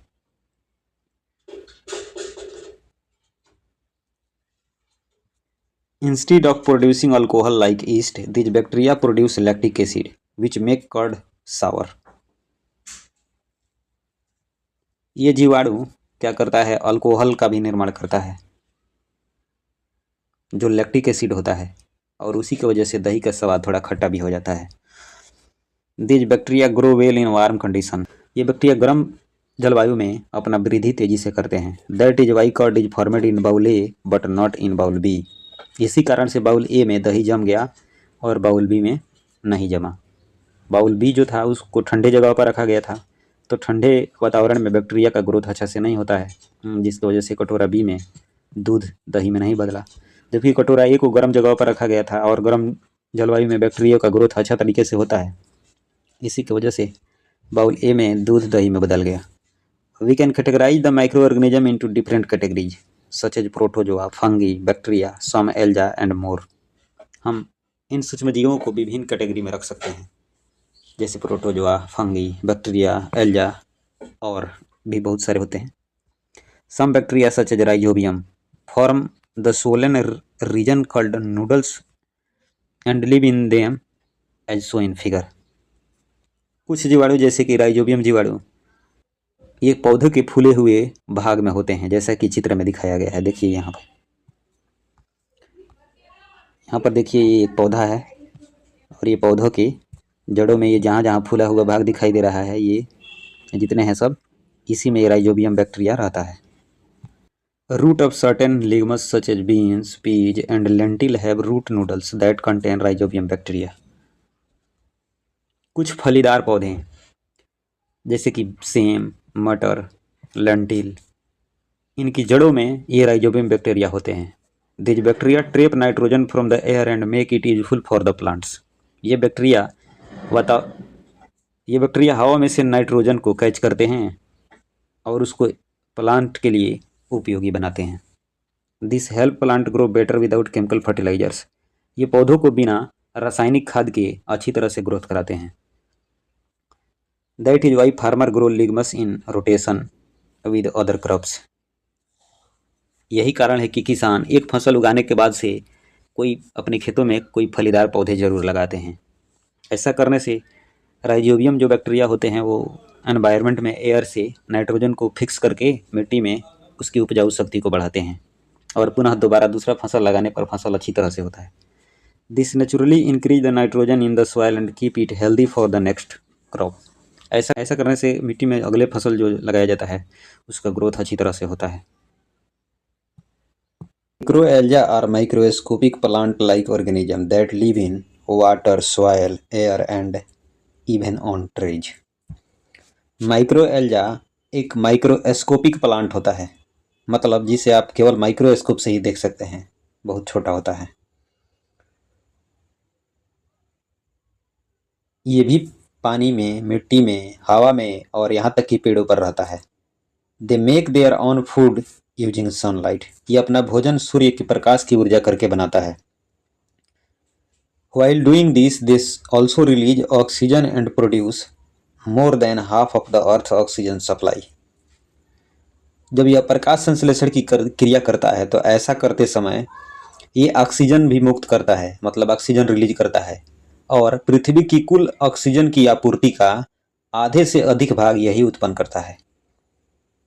They are rich in nutrients and serve as food source for many aquatic animals. ये पोषक तत्वों से भरपूर होता है और कई जलीय जीवों के लिए यह भोजन का स्रोत होता है। Some like Spirulina, Chlorella and Diatom are also used by humans as health supplement and medicines. कुछ शैवाल होते हैं ये, जैसे स्पाइरुलाइना, क्लोरेला और डायएटम, ये मनुष्यों के द्वारा दवाई और कुछ स्वास्थ्य पूरक औषधियों के रूप में प्रयोग किया जाता है। Microalgae also help in cleaning water and are use to make biofuel. Microalgae का प्रयोग पानी को साफ करने और बायोफ्यूल बनाने में किया जाता है। However, pollution, climate change and habitat destruction are threatening microalgae diversity and abundance. प्रदूषण, जलवायु परिवर्तन, इन सब के वजह से इन शैवालों की धीरे धीरे नष्ट होते जा रहे हैं, इसलिए इनकी प्रजाति भी आजकल संकट में है।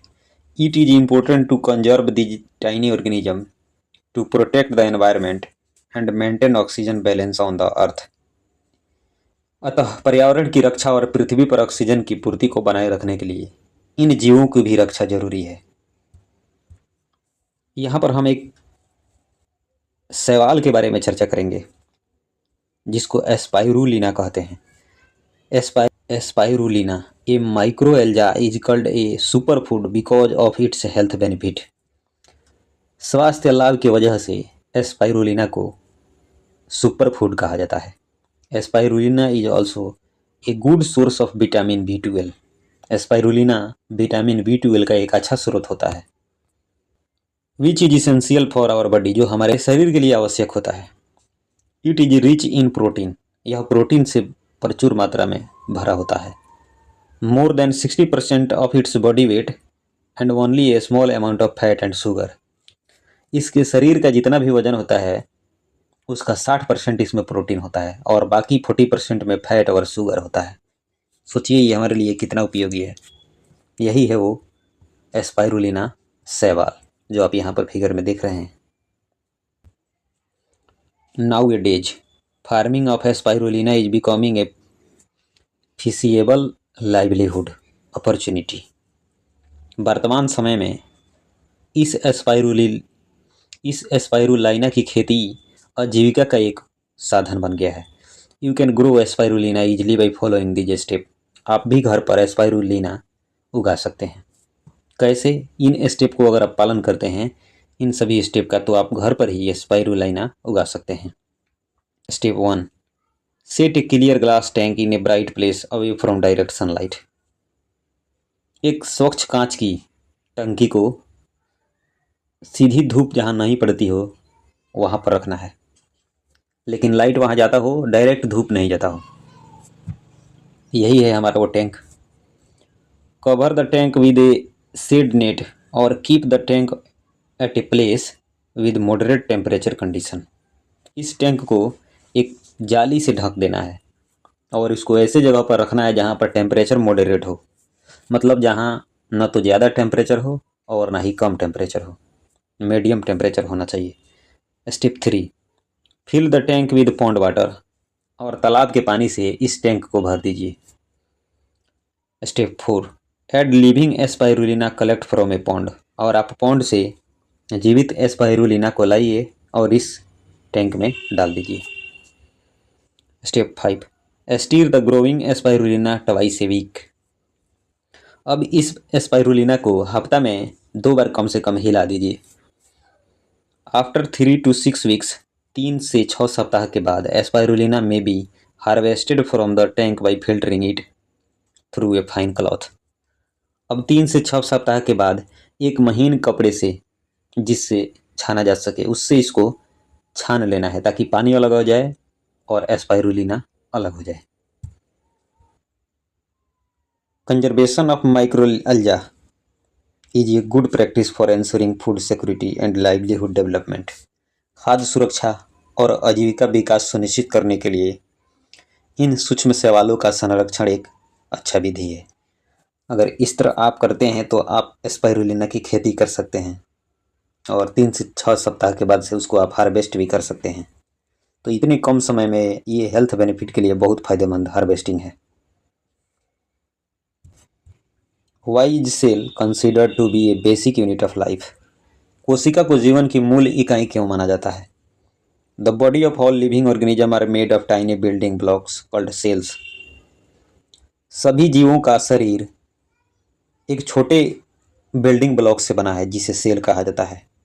A single cell contain various components that help organism perform various function. एक सिंगल सेल में बहुत से कंपोनेंट होते हैं जो किसी जीव को विभिन्न कार्य करने में सहायता करते हैं। The bodies of all plant and animals are made of many cells. सभी पौधों और जीवों के शरीर कई सेल से बने होते हैं। Therefore they are called multi cellular many cell organism. अतः उन्हें मल्टी सेलर ऑर्गेनिज्म कहते हैं, यानी इनका शरीर बहुत कोशिकाओं से बना होता है। In multi cellular organism cell carry out specialize function individually.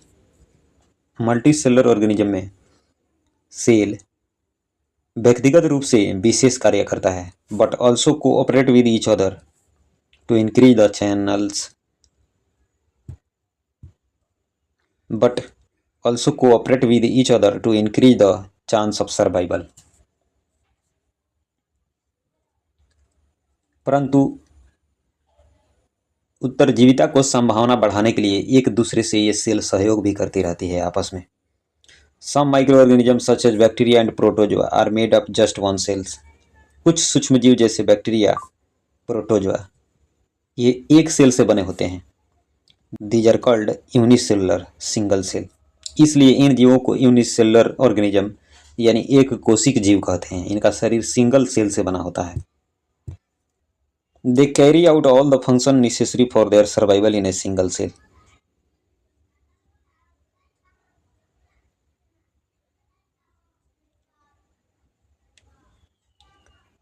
इनको जरूरत के जितने काम होते हैं ये सब सिंगल सेल में ही करते हैं। अदर माइक्रोब्स दूसरे जीव like alga and fungi are made of one or more sales, ये एक या ज़्यादा सेल से बने होते हैं। फॉर एग्जाम्पल ईस्ट ये यूनिसेलुलर फंगस, ईस्ट एक कोशिक फंगस होता है, while mould is a multi cellular fungus, जबकि मोल्ड एक प्रकार का मल्टी सेलुलर फंगस होता है। Like animal and plant cell, पौधे और जानवरों के सेल की तरह the cell of micro organism are also surrounded by a cell membrane, सूक्ष्मजीवों के सेल भी सेल मेम्ब्रेन से घिरा होता है। Cell of fungi additionally have a cell wall, और फंगस के सेल में अतिरिक्त रूप में सेल वाल होता है। But they do not have chloroplast, लेकिन इनमें क्लोरोप्लास्ट नहीं होता है। So they cannot make their own food, इसलिए ये अपना भोजन स्वयं नहीं बनाता है। थ्रू फोटोसिंथेसिस, फोटोसिंथेसिस के द्वारा ही नहीं बनाता है। इसलिए bacteria do not have a well defined nucleus and a nuclear membrane, bacteria में अच्छी तरह से न्यूक्लियस विकसित नहीं होता है और न ही न्यूक्लियर मेम्ब्रेन होता है। Instead they have a nucleoid, उसके बदले में इसमें न्यूक्लियोड होता है। This feature distinguish them from cell of yeast, यही न्यूक्लियोड की वजह से इनका सेल ईस्ट सेल से अलग होता है। Protozoa, algae, fungi, plant and animals, इन सब के सेलों से ये अलग होता है। This feature distinguish them from cell of yeast, protozoa, algae, fungi, plants and animals. Bacteria का यही गुण न्यूक्लियोड, इसी गुण के कारण से bacteria protozoa, algae, fungi, plant और एनिमल के सेल से अलग होता है। We have only looked at a few basic cell structure here. यहाँ पर अभी तक हमने कोशिका के स्ट्रक्चर के बारे में ही विचार किया है। The cell has other components about which you will learn in higher classes. Cell में और भी कंपोनेंट्स होते हैं जिसके बारे में आप और हायर क्लास में पढ़ेंगे। For observing subcellular components, we need microscope with high magnification. इस सेल के सब सेल को देखने के लिए हमें हाई पावर के माइक्रोस्कोप की ज़रूरत होगी। An electron microscope magnify the cell about 10 lakh times, where we can see more structure present in the cell. Cell में यहाँ पर हम लोगों ने इस चैप्टर में सेल के न्यूक्लियस को, न्यूक्लियोड को, सेल मेम्ब्रेन को, ये सब को पढ़े हैं। लेकिन इससे भी छोटे छोटे सेल में ऑर्गन्स होते हैं, उसके स्ट्रक्चर होते हैं जिसको हम इतनी आसानी से नहीं देख सकते हैं, उसको हायर क्लास में देखेंगे। लेकिन उसको देखने के लिए हमें एक हाई पावर का माइक्रोस्कोप चाहिए जिसको इलेक्ट्रॉन माइक्रोस्कोप कहा जाता है। इस इलेक्ट्रॉन माइक्रोस्कोप की खासियत ये होती है कि यह इमेज को 10 लाख गुना टाइम बड़ा करके दिखा सकता है। By now you must have understood that all living beings including microorganisms are made of one or more cells. अभी तक आपने ये समझ चुके होंगे कि सभी जीव, चाहे वो पौधे हो या जानवर हो या माइक्रो ऑर्गेनिज्म हो, ये सभी के शरीर वन और मोर सेल से बना होता है। Their cell differ in size, इनके सेल साइज में, शेप में, स्ट्रक्चर में अलग अलग होते हैं। Plant and animal cell also have a same differences, plant और एनिमल के सेल में भी ऐसी ही अंतर पाई जाती है। Understanding this differences help us learn how these organisms function differently. इन अंतर को समझने से हमें यह जानने में सहायता मिलती है कि ये जीव अलग अलग जो होते हैं वो अलग अलग तरीके से कैसे काम करते हैं। In this chapter we have learn about the beneficial micro organism. इस चैप्टर में हम लोग उपयोगी सूक्ष्मजीवों के बारे में भी पढ़े हैं। However there are some microbes that cause disease in plant and animals. इसके अलावा कुछ ऐसे भी माइक्रोब्स होते हैं जो पौधे और जानवरों में रोग को फैलाते हैं, यहाँ तक कि मानवों में भी रोग को फैलाते हैं। We will learn about some of this disease caused by microbes in the next chapter. सूक्ष्मजीवों के द्वारा फैलने वाले रोग के बारे में, मानव में कौन से रोग इन सूक्ष्मजीवों के द्वारा फैलता है, इसको हम अगले चैप्टर में पढ़ेंगे। सो यहीं पर हमारा चैप्टर 2 समाप्त होता है।